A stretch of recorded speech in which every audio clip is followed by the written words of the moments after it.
So today we did a New Holland RTK Plus base station install, and so our main project was to get the base weather enclosure mounted and run our antenna up on top of a building and get it attached. Big thing we had a little trouble here at this location trying to stay away from objects higher than where we were mounting the antenna. So we were trying to get 150 feet away from any structures taller than what the antenna was. That was one of the goals we had to work on to get done today, and get the lightning protection put on it. We make do with what we have, and you know, today we started looking at that mount. We're like, you know, that's maybe not as heavy as what we thought it was, and so we looked around for some scrap pieces of wood and put that together, made it work, and it might not be the most prettiest thing in the world, but me and him's the only two that's really got to look at, and as long as it don't fall off the wall, I don't think anybody's going to care. So we're trying to do it right. It turned out pretty good, I think, overall. I think I'm happy with how that,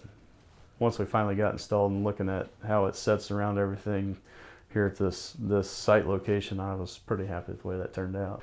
Plus, I'm a guy, I don't like heights, so for me to climb a green leg is not something I want to do every day, and so it's been nice that way. I mean, we're 10 foot off the ground with everything we're doing here, so that's a big plus for me. So as far as why we're doing the RTK Plus, New Holland is involved in it with us as a dealer group.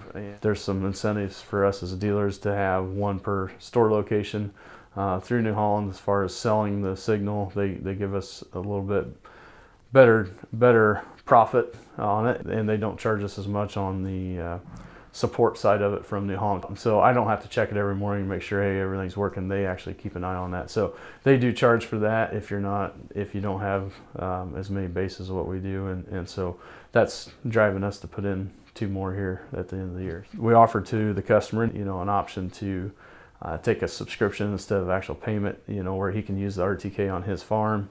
For us as a dealership, we've really enjoyed going to this setup because it's all, we can look at it online. We don't have to deal with the line of sight radio networks like we used to. We can cover 5 times the area what we're covering before. So for us as a dealer, it's a lot. We can cover a lot more, and which gives us a lot more area to sell RTK to. And we got this one installed. We got to do some finish up cleanup, but we're pretty well there. So.